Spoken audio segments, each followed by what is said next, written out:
ભગવાનને રીઝવવા રાગની જરૂર ને જગતને રીઝવવું હોય તો રાગની જરૂર. રાગથી જગત રીઝે, ભગવાનને રાગની જરૂર, વૈરાગ્યની જરૂર છે. અને પૈસા કમાવો હોય ને તો બુદ્ધિની જરૂર છે. ભગવાનના ભજનમાં શુદ્ધિની જરૂર છે. જો પૈસા કમા ધંધો કરો ને બુદ્ધિ ના આવે તો કોઈ મેળ પડે? એક જણો મને કે મારે ધંધો કરવો ને 3 ભાઈ છીએ અને મારા બાપા 4 છીએ, 30,000 રૂપિયા છે, કોઈ સારું બતાવો. 30,000માં શું થાય? મેં થોડા ઉછીના લઈ લે, મને કે 50,000 છે, શું કરું? મેં પંચરની દુકાન બનાવી, મહિના ચેડી મળ્યો.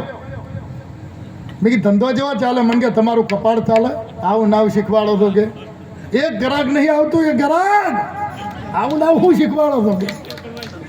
એટલે આ બધું શું કરવું? હું તો બજારમાં ગયો, દુકાન હતી, ફર્સ્ટ ક્લાસ બોર્ડ હતું, પંચર કરાવવા માટે મળો, પણ દુકાન હતી ત્રીજા માળે. હવે હું ત્રીજા માળે ઊંટ લારીને ખટારા લઈને કોણ ચડકો?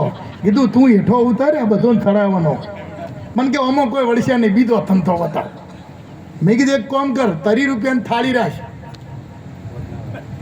ભોજનાલય ખોલ, એટલી ફર્સ્ટ ક્લાસ રસોઈ બનાવે. 2 મહિના પછી મળ્યો. મેં કીધું કેવું ચાલે હવે? મને કે હું આવું ને આવું બતાવો છો, પૈસા ખોવાનું.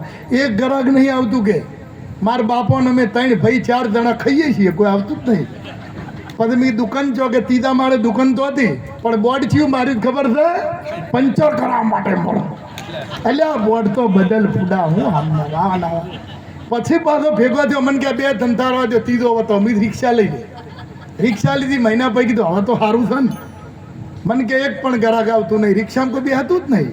એટલે નવી રિક્ષા છે તોય કોઈ નહીં બેહતું. મેં તાર રિક્ષા તો પડી કે પેલા વડલાભાઈ પડી હું આમાં હાઈસ્કૂલની બાજુમાં, રિક્ષામાં કોઈ બેહે?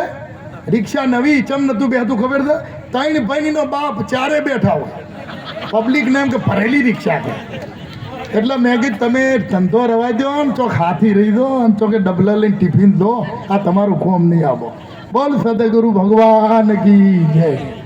એટલે અક્કલ મઠા હોય ને હાથના 12 કરે, 60 ના 100 કરે, કેમ પેલી કહેવત એવું થાય.